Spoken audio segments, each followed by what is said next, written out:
Okay, so as I was saying, so I started making this translation because the my understanding was that the principal goal of the author is that he should be understood. And when you try very hard to translate every word exactly and precisely, you end up with something that's not understood. And really, the art of translation is not about translating words, it's about translating ideas. Ideas, you have to make sentences with ideas. So I started trying to see about, can I write it as though the author were living today and he was speaking the way we speak? How would he write it? And could I write it, say, for ninth grade English that way? It was a very difficult project because what did I discover? I discovered in order to write it that way, I have to understand it very, very well. I spoke to one translator once. I showed him some of my work. And it was something that I had translated, that he had already translated. And like he was the expert in the field, going over. And as he's looking at my translation, he's taking every book off the shelf saying, what does it mean? What does it mean? What does it mean? Going on with this like 3 hours of what? And I said to him, with all due respect, you already translated this. Why are you asking now? What did he mean? And he looked at me very seriously and said, and he was like, I don't know, 30, 40 years my senior. He said to me, I translated it in big words. You're translating it in little words. Now we have to understand, what did he mean? So that's the challenge. Hi. Hi, I'm Scott. We actually. Yeah, Scott. That's right. Now I remember. Yeah. Schneider. Good memory. Yeah. Manchester. I didn't even remember telling you that. But yeah. I can't forget Manchester. I was there. Yeah. Yeah. Dark. It's dark. Like this week in Atlanta. Yeah. Dark and gray. So, there's somebody else waiting there. Admit. So that's what we have to really understand. So now, finally, I got a team together of experts, Tanya experts, plus me, and trying to get through this with a commentary that sticks focus to what does it mean? What's the message we're getting across here? Simplest words without using it, without losing distracting you from the main topic. So you'll get this book.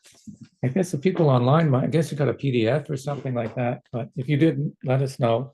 I think Rabbi Solomon said he's going to set up a WhatsApp so that everybody can. He's signing me with a link. Signing everybody in. And so I'm not going to repeat everything that's in here, but I think it's valuable for you to read. First of all, you'll get the sense of my disdain for the typical self-help book, which tells you just read this book and you will be enlightened and solve all your issues. And that's not what this is. So I'll tell you 2 stories to explain what this is, what we're doing here.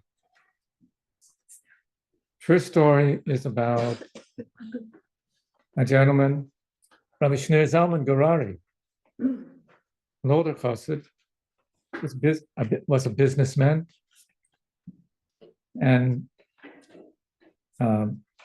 related to the Rebbe, right? And one time he goes to catch a plane, and the plane's been canceled. They're not flying till the next day. Now he's got a quandary. The plane's not, it means he has to go back home. Not going to sleep at the airport, right? It's just JFK, he's in Brooklyn.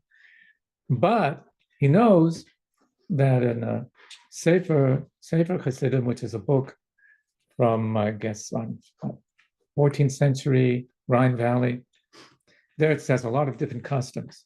And one of the customs it says is that if you leave your house on a trip, don't go back.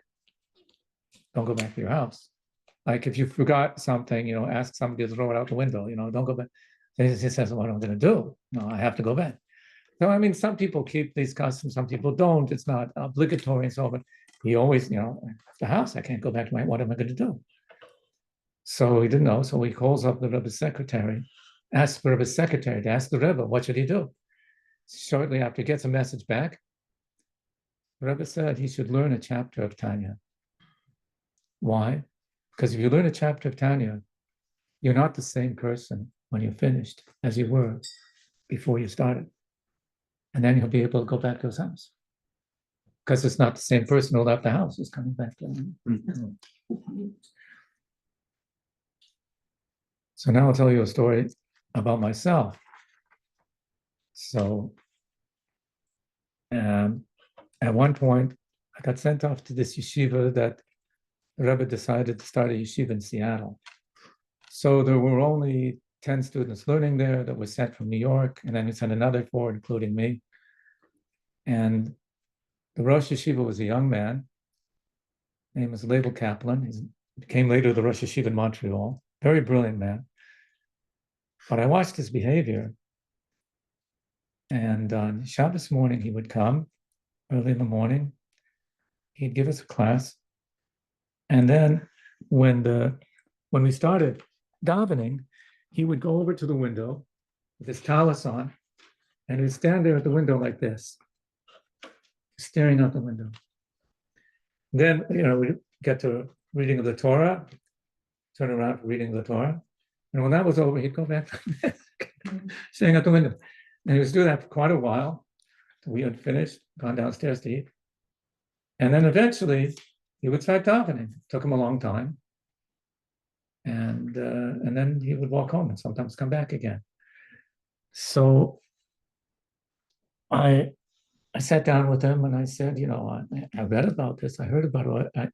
I want to, you're supposed to meditate, contemplate before davening, but I don't know how. Nobody ever showed me how. Just read about it, but how? So we talked and he gave me some advice and so on. And I don't remember any of the advice he gave me except for one thing he says, if you do this and you follow everything that I said, and you find after, say, 2 weeks or so, that you're feeling some sort of change in you, and you're more inspired and so on. He said, you must be doing something wrong. He says, why? Because for it to be real, it has to take a long, long time. If it doesn't take a long time, it's not real. I just reminded me, I wasn't going to tell this, but it reminded me of another story. So this is back. So I was born in Vancouver. I don't like to say I grew up in Vancouver because I'm still trying to grow up. Okay. Vancouver, you can tell I'm from Vancouver because I don't say Vancouver, I say Vancouver, If somebody's from Toronto, they don't say Toronto. That's what Vancouver. I'm from Toronto. Toronto, yeah. So in Vancouver, when I was trying to grow up, maybe I wasn't not trying too hard, but it was a very crazy place because all you American draft dodgers were up there. And so all sorts of crazy things were happening. And they would all come through our house because my mother would invite anybody in. All these people, they called them transient youth, sleeping on the floor of my house. Okay.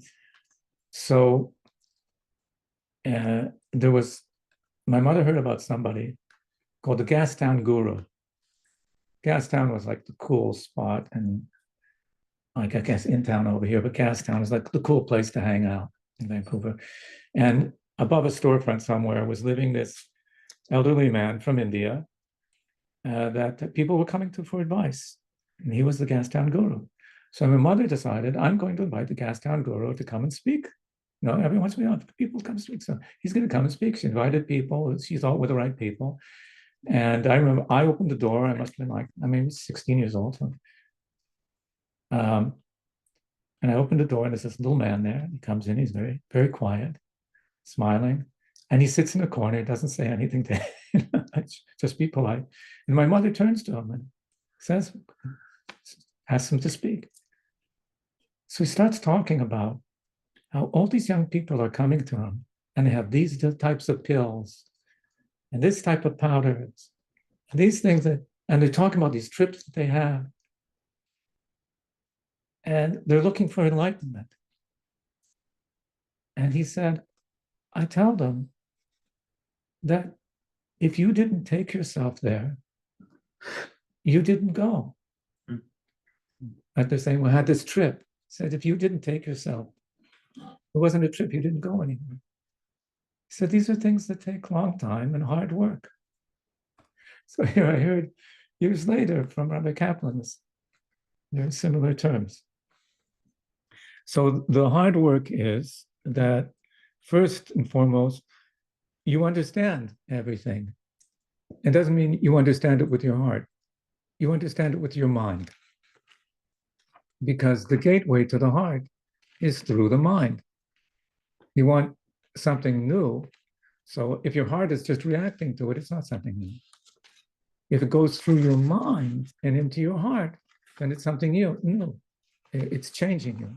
And that's a slow process, but it works. We'll get to more of that. So the first thing is really understand, which also means that if you have a question, you have to ask it. And usually the best questions are the dumb questions. They're the most important ones. You think they're dumb, but they're really the important questions. And there's no such thing as just accepting something on face. You have to say, well, this doesn't make sense to me. This doesn't work. How do you know that? What is this? You have to question your most basic assumptions, because that's the only way that you learn. I mean, the best example I have is from Moses, right? Moses is taking his sheep through the desert there in Midian, and he passes by a bush, and the bush is burning. The bush is burned in the desert. I mean, anybody from California can tell you it happens. But, it happens, bush is burning. So he's standing there long enough to notice something, that this bush is burning, but it's not burning, right?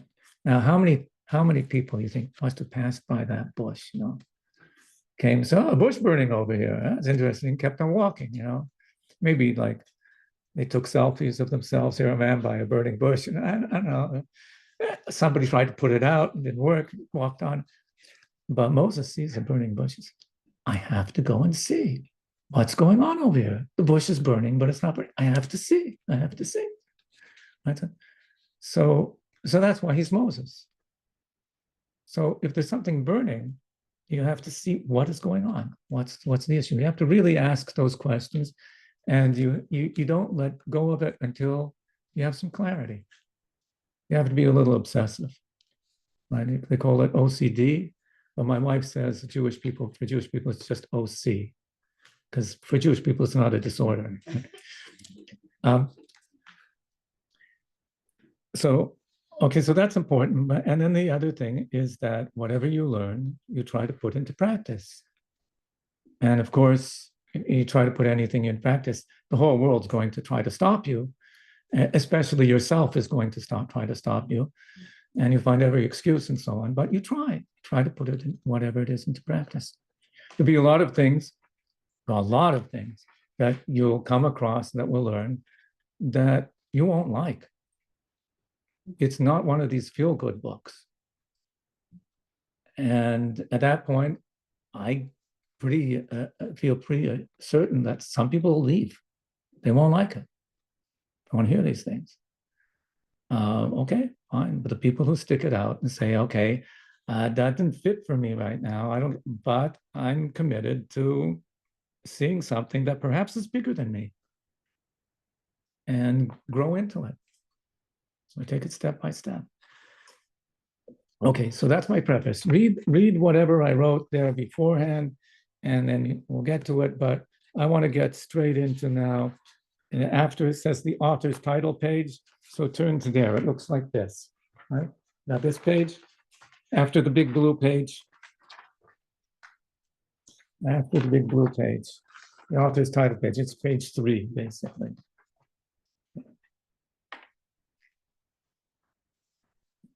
Now, the author created this title page, so it's part of the book, and it's an important part of the book, and we call it the Shar.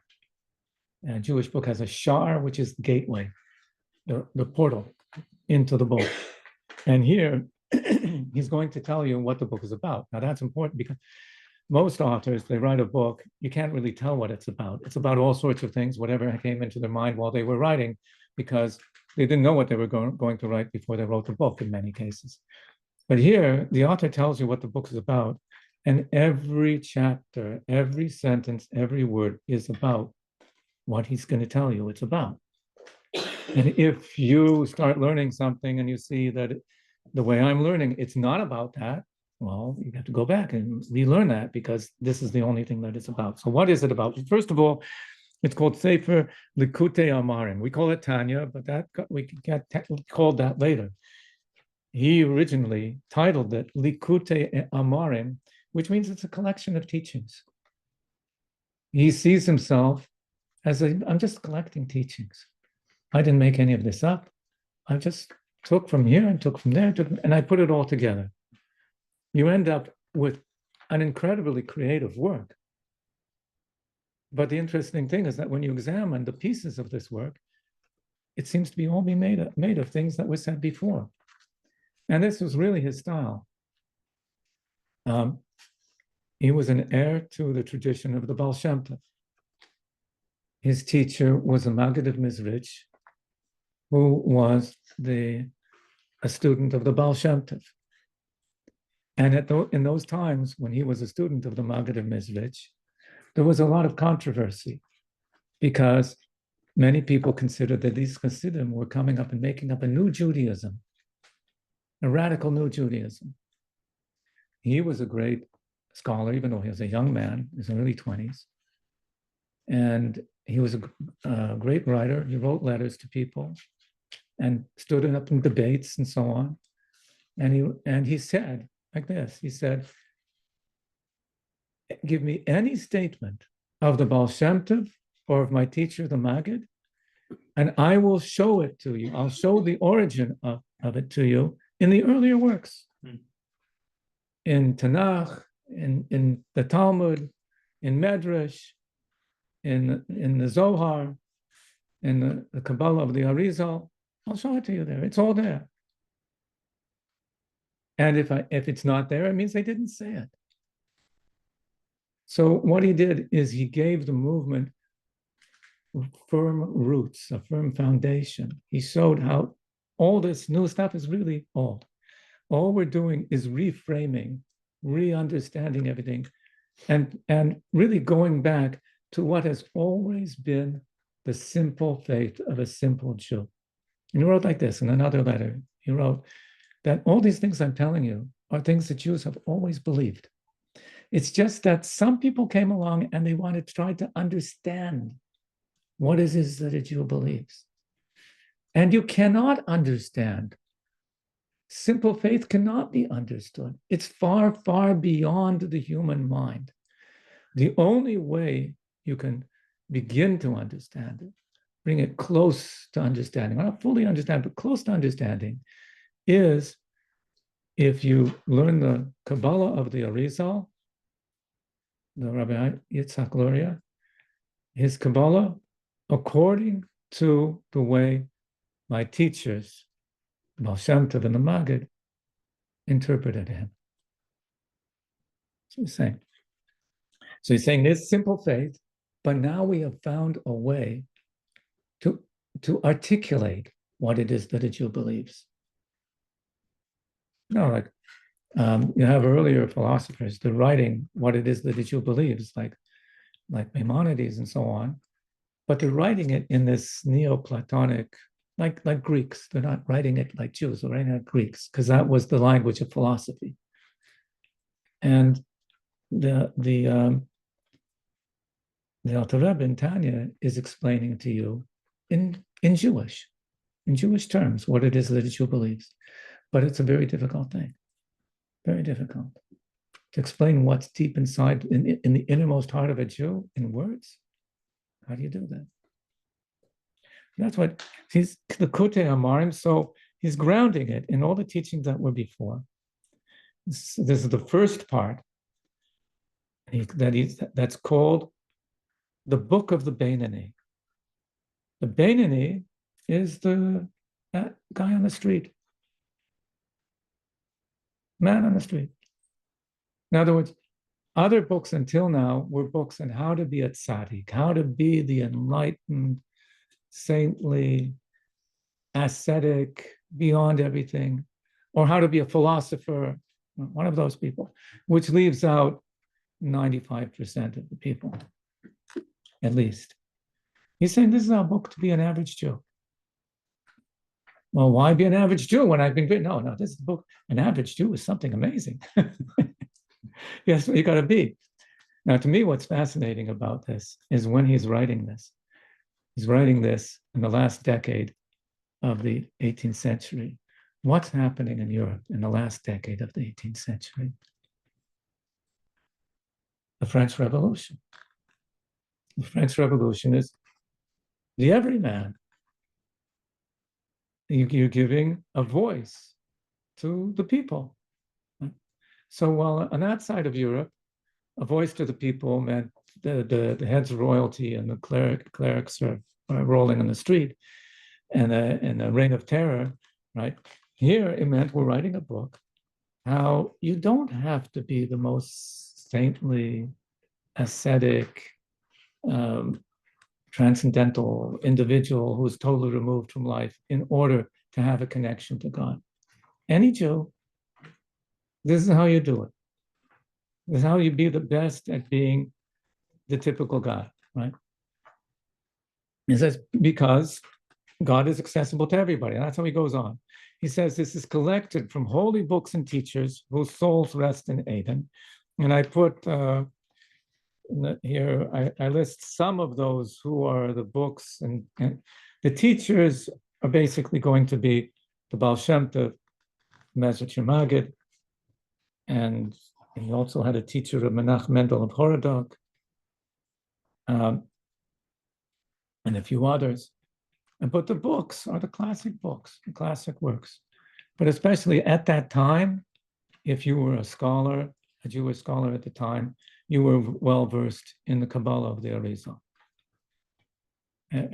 Anybody who that was the theology of the time. And of the Shulad, Shnei Luchas Abris of Rabbi Shaya Horovitz,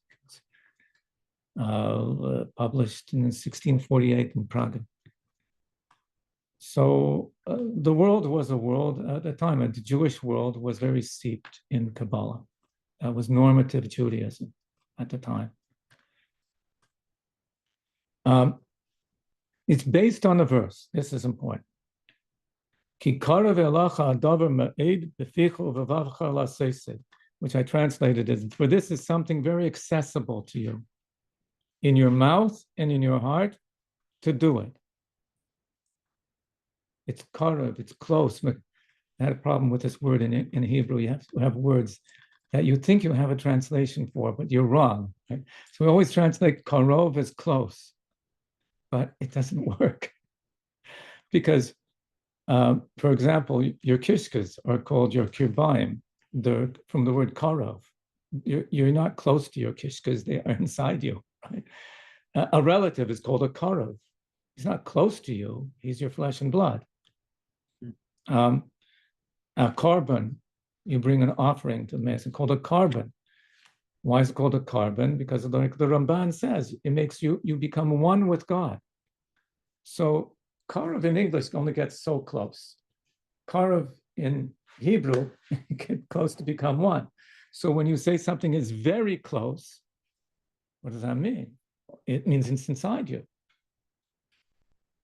Well, if it's inside you, so how come I have to teach you about it?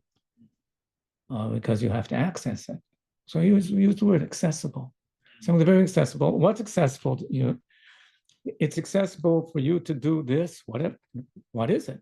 In your mouth, and to speak the words, in your heart, to actually feel it, and to do it. Okay, so let's get to, we'll come back to this page, but go over to 2 pages later, page 6.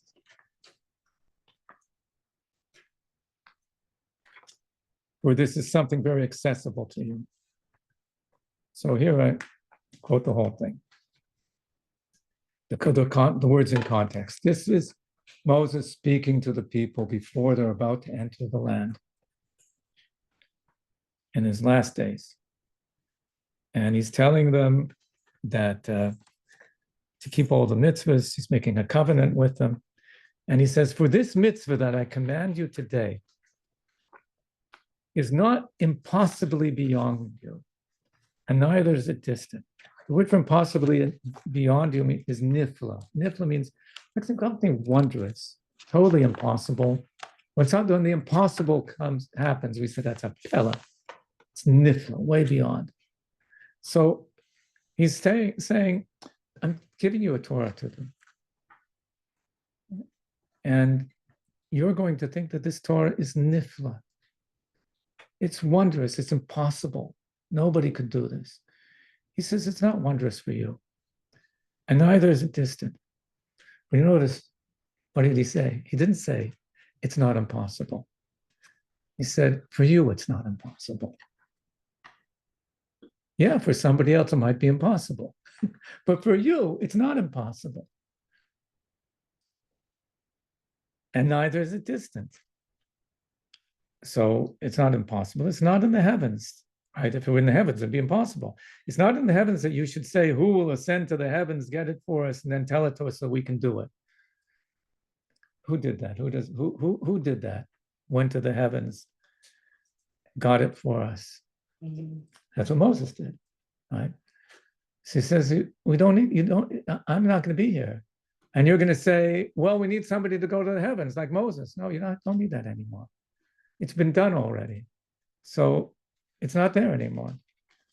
Neither is it across the sea that you should say, who will cross over the sea? Get it for us and then tell it to us so that we can do it. What do you think the Jews were thinking about crossing the sea? What do you think that reminded them of? Crossing the Red Sea was the greatest miracle they saw. So you said, don't need those kind of miracles anymore. You don't need that. Rather, it is very accessible for you in your mouth and in your heart to do it. Says it's only down here on earth. And the way Rashi explains that, he says I already gave it to you in writing. And before I gave it to you in writing, for 40 years I taught it to you. So it's in your mouth and it's in writing. And now you can do it. So this thing he says is not wondrous for you. It's not wondrous for you. Why? Why is it different for you? Because you have a neshama. You're a chosen people. You have a soul inside, this neshama, a breath of God inside you. And for that breath of God inside you, it's not impossible. So the Jew's going to say, hey, it's inside me, a breath of God, neshama, but I'm not in contact with you. So he's saying, basically, you'll get in contact with it. That's the whole point. The whole point is get in contact with that, allow it to breathe, fan its flame, and then the whole Torah becomes easy, piece of cake. Instead of trying to do this and try, I can't do this, I must do that, I mustn't do this, I have to do. Instead of all that, just awaken the neshama inside. Awaken that, and everything will go smooth. So it's really I say a one-shot pony. How do you say that? A one-trick pony, right? A key turn solution, right? Just all you have to do is awaken the neshama, and everything else goes. And then it's very close to you. So it says in your heart. So I was very interested in this. I took in the Tanya. In the back, we have an index. Who made this index? The Rebbe made the index. The Rebbe loved indexes. And it's an interesting thing. The Rebbe spent time studying in Berlin. And the big thing there, and just in Jewish studies as well, in the yeshiva, was indexing everything. Because once you have an index to everything, you've broadened knowledge because you can refer, that's like hypertext today, referencing so on. So the Rebbe was really hard on indexing everything. But his indexes are very interesting because when you index something, proper indexing, you don't index like how many times, whenever this word occurs or something. You say, what is the topic over here? Is this what it's talking about? So on this page, this is what it's talking about. Like on another page, the same word can appear many times, but that's not what it's talking about. So it helps us a lot in translation. We want to know, what is this chapter about? We look in the index and see where it's referred to in the index. So I thought I'll look in the index and see what are the top words in Tanya. The top words in Tanya. I asked people what they would guess, and they all got it wrong. I listed here on the next page. You can see that the top word is soul. What did I just tell you? The key turn solution, right? Wake up your soul. So there's 24 in just the first book alone, 24 places where the topic is the neshama, the nefesh. Then about the world. I haven't figured that one out, but that one keeps on being a topic. It's not just this world, it's other worlds as well. But number 3 is love. 18 places that are about love. And I went through the work of counting how many times the word love appears in the first book of Tanya, and I found 123. It's a small book, but that's far more than fear or even faith and all those other things. It's love is right there. And then comes Torah, and then comes meditation or contemplation. And that really sums up what the book is about. Okay, so the book is about how to achieve love of God so that you can do the mitzvahs with your heart. So Kikara V'Lecha means how it's very accessible to you to have love for God and do all the mitzvahs without love, which is basic Baal Shem Tov. The Baal Shem Tov showed that every Jew can serve God with joy and with love, not out of fear, not out of desire for a reward or fear of punishment, or certainly not because, well, out of habit. Habit is disdained. Doing things out of habit, that's no good. You're not serving God if you're doing it out of habit. But out of love. Love, because love means I am doing it. If you're doing it for extrinsic reasons, I'm going to get this, or I don't want to get that, then you are not doing it. Something external to you is making you do this. It's not you doing it. When you do something because you want to do it, because you love this. So we want you to be doing it, and that's only when it's out of love. But again, he's going to describe all sorts of different types of love and what love is and so on. But love comes along with a twin, and it can't be separated, and that's fear. And at first I wanted to translate this word as awe, didn't work. Or as all sorts of other things, as respect, no, it doesn't work. Or fear, I had to use fear. Why? You ever take your child to preschool for the first time, right?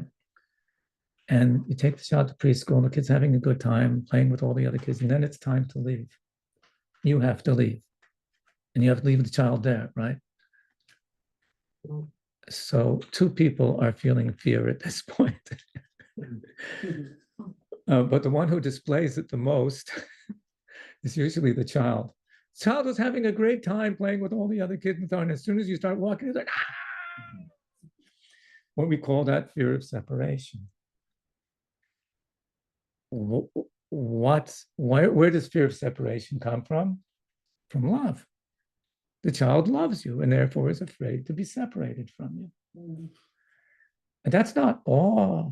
That's not respect. That's fear. It's real fear. I can't bear that. The thought of being separated. So if a person loves God, there is tremendous fear of separation. That's one type of fear. The other type of fear is just God is way bigger than me. And you feel smallness. And that sense of smallness is very important because it gets you out of the way. Like the biggest obstacle to your growth is yourself. Fear deals with that. Fear meaning a sense of there's something much, much greater than me here.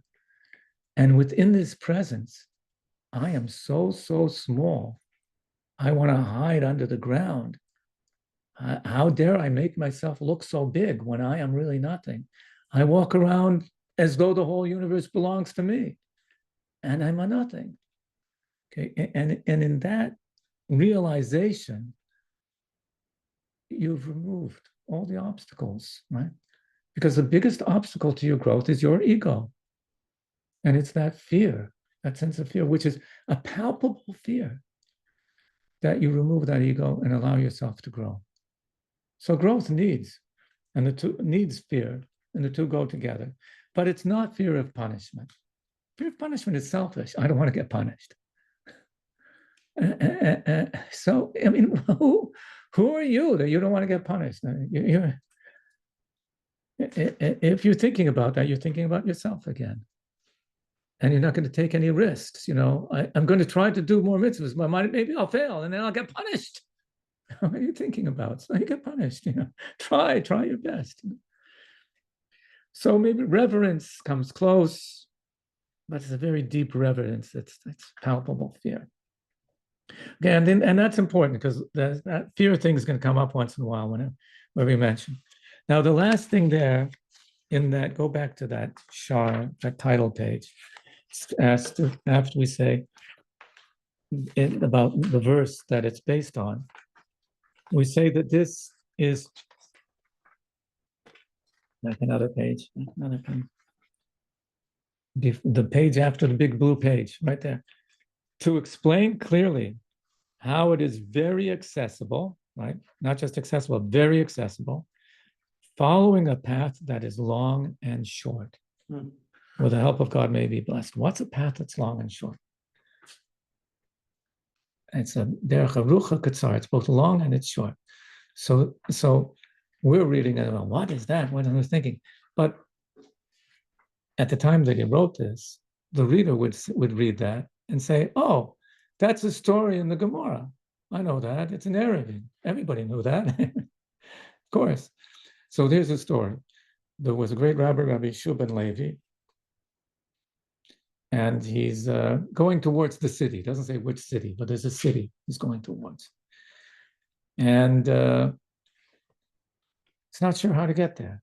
He comes to a fork in the road. So he says he sees a shepherd boy there. He asks the shepherd boy, "How do I get to the city?" And the shepherd boy says, "Well, do you want the shorter, longer way? The short and long way? Or do you want the long and short way?" And he says, "Well, the short and long way sounds good to me. Give me that." "Oh, okay. So just go off the side of the road up here, climb up that hill. You see a fence, jump over it, and just keep going straight up, and you'll get to the city." So he comes back a few hours later, bruised and bleeding. "I climbed over the fence. I went through all the thorns. I climbed through people's property, up the rocks, and I get to a big wall." Shepherd boy said, "Well, that's the city." "Okay, but you told me I could get to well, you wanted the short, long way. If you want the long, short way, I'll tell you. You see this road? Just follow the road. It goes round and round, long road. You get into the city." So he took that road, went round and round, went right into the gate of the city. Oh, what's the city? The city is you. And you want to penetrate and get inside what's happening inside you. So there's two ways to go. You can go straight to the heart. And straight to the heart means that you cry, "Oh, please help me," it's crying. Or you go to parties where everybody's singing. "Oh, it feels so good. We're all singing together. Okay, bonfire, good vibes." And you feel good, feel very inspired. You have a great chazan for Rosh Hashanah, Yom Kippur. He makes you feel very inspired. So And you end up, first of all, going through other people's property. It's not your work. It's somebody else's work. And you never get inside, get to the wall. You can't go any further. Or the other way is you go through the mind. The mind is not where you want to get to. You want to get to the heart. But the pathway to the mind is to the heart is through the mind. And you use your mind to understand and to contemplate deeply. And eventually, slowly, these things start affecting your heart. Takes a long time. It's a long, winding path. But you get inside. So I remember this is another story. We made years ago a symposium on, what was it, a symposium on? I think a symposium on Chabad or something like that at Brandeis University. And all sorts of professors speaking. And they had Hasidim speaking. And one of the speakers, they got Rabbi Yoel Kahn to come to Brandeis University. Now, Yoel Kahn was the man who stood there at by the Rebbe's Farbrengens and listened to everything, and could listen for 6 hours and explain to the whole thing immediately. Nobody else could do that. The one he was our teacher. He could sit there and explain some deep idea, turn your head around, turn your entire world upside down. And it was so clear to you. I remember walking, went, wow. I had to go for a walk afterwards. It's, I made everything so clear. And my roommate asked me, so explain it to me. What did he say? And I started trying to say it, and like, I'm totally lost. Wait, when he was saying it was so clear. I can't explain. Okay. So Rabbi Yoel, there was no teacher like Rabbi Yoel, but he only spoke Yiddish and Hebrew. So they had Manis Friedman doing translation as he's speaking. And he's standing up there in front of all the professors and talking, and they're loving it. Like, this is the real thing. This is the real thing. And remember, when there was some other speaker, he just interrupted the middle and just got up there and started talking. And his wife is a Tanakh, teaches Navi. She's sitting there in the front row, and every time he would quote a verse from Navi, she would correct him. Okay, so anyways, he's explaining to the professors what is Chabad. So he tells this story. So the Maggid of Mizrich had another student whose name was Chaim Chaikel. Now, Chaim Chaikel was known for his fiery davening. When his prayers, such fire, the room felt like it was on fire. And he'd pass out and then stop. So there was a chassid of the Alter Rebbe, the Alter Tanya, who came one time to the Alter Rebbe with a complaint. He said, I have a business partner. He's a chassid of Chaim Chaikel. And we go on business trips together, to Leipzig, to the market, to buy merchants. That's what most Jews at the time did. They were merchants. We go to Leipzig. So every stop along the way, we stop at a kratchmer, an inn, right? And we both get up in the morning. If there's a river, we dip in the river.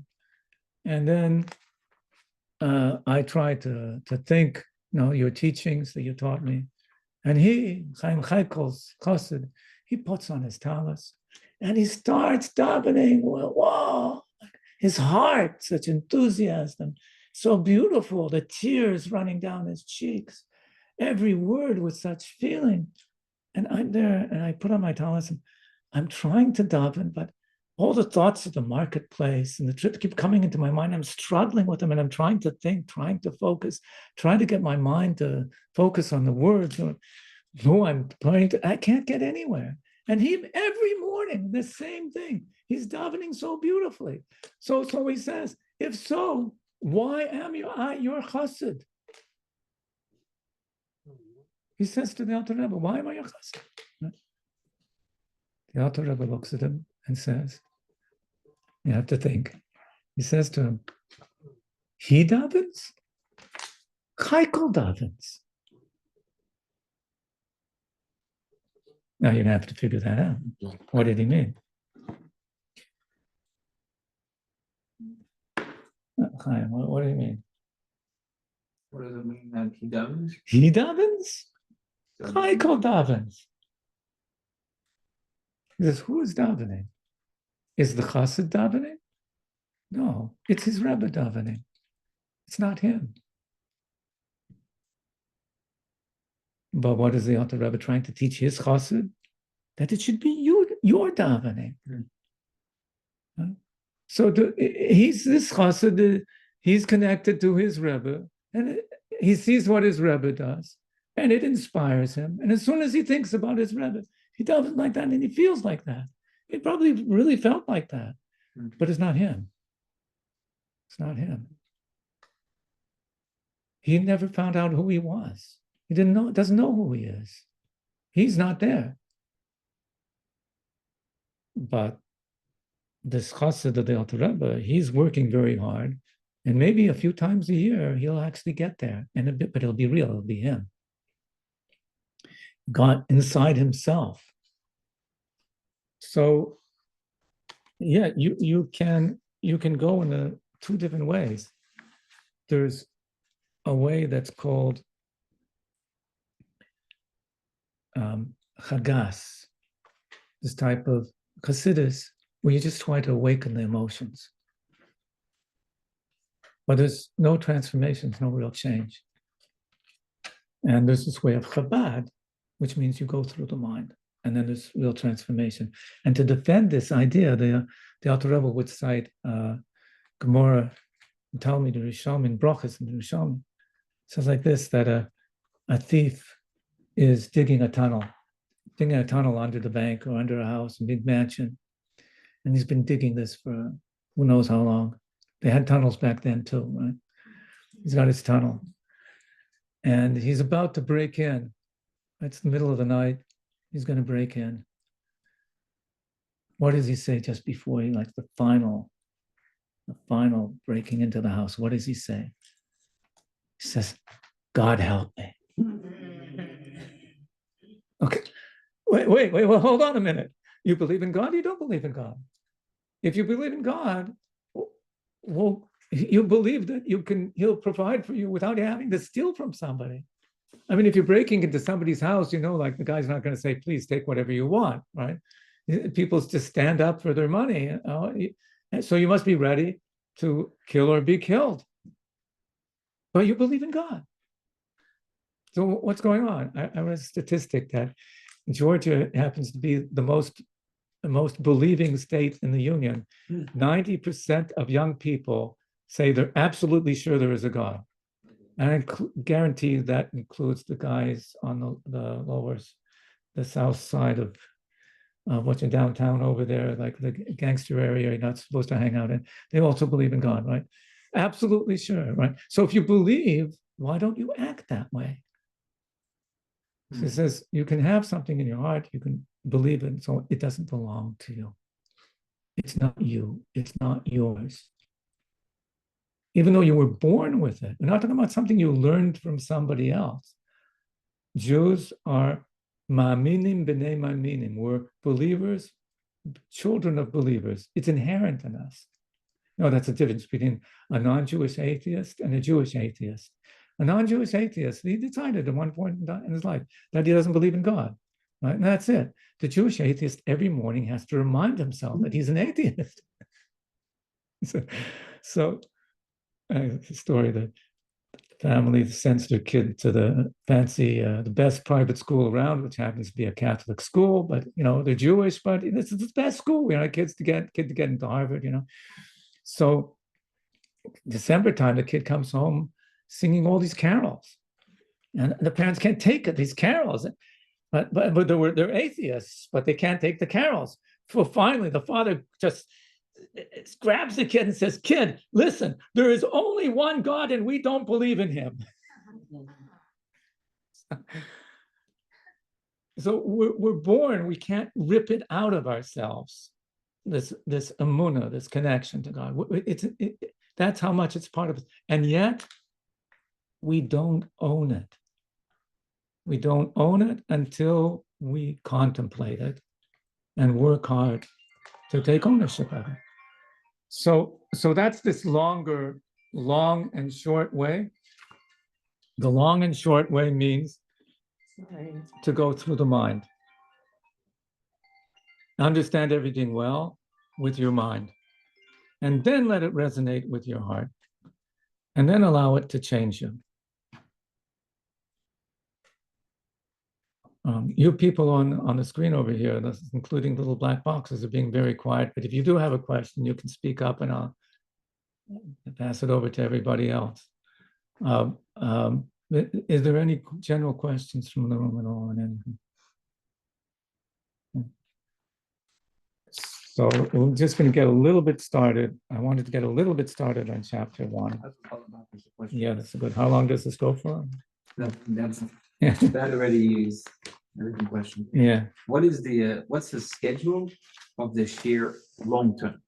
Like, what do you find? I expect to take about 3 to 4 classes per chapter. I don't expect to spend a lot of time on chapter 1. Maybe we'll get through that in 2 chapters. 2 classes. In 2 classes, sorry. Chapter 2 will take us longer. And chapter 4 will take us a really long time. So that's how it goes.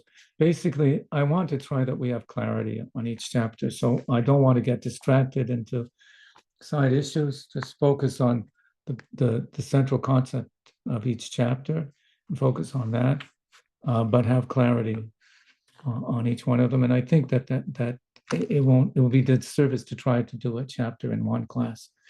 And some chapters need a few. So that's the plan here. So the next chapter, I wrote a long introduction, and I would like you to read it over the week. Read everything up to here again, but especially the introduction, because the first chapter is when a lot of people immediately get lost and close the book. It's not written in the way you would write a book for Jews today. It's written the way you would write a book in 1796 for Jews then. So, but it's making a point, and I'll be a spoiler, and I'll tell you what the point of the first chapter is, because I think that'll help you get through it. And the point of the chapter is to dispel the notion that Judaism is about behavior, and show you that it cannot possibly be interpreted that way. And that the basic terminology that we use to describe Jewish behavior, right, it can't be thought of in those terms. Rather, what Judaism is about is something happening inside you. And when we say that this person is a Beinani, this person is a tzaddik, we use these terms, and this person is a rasha, we're not talking just purely about behavior. We're principally talking about the struggle that's going on inside each person. Where are they in that struggle? At which point are they in that struggle? And there are basically 3 different places where that struggle could be, which makes it end up being 5. And that's really what this is about. But everything gets shifted as we go through that. It's restructured as we go through that. So you will really be helping yourself if you read through everything in this book before next week. That's basically what I'm telling you. And whatever you don't understand, take a pencil, or a pen or whatever, and put a mark there so you can ask that. And we'll have a WhatsApp group as well to discuss these things. Okay, so that's it for today. And,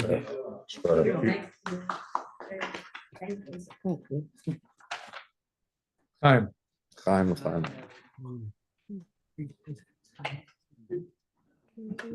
Nobody there has anything to drink. Chaim.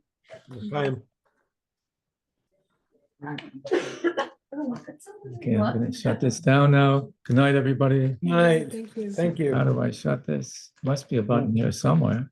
Thank you. Top right, up here. Thank you. There it is. Thank you very much. Good night. See you next week. Good night.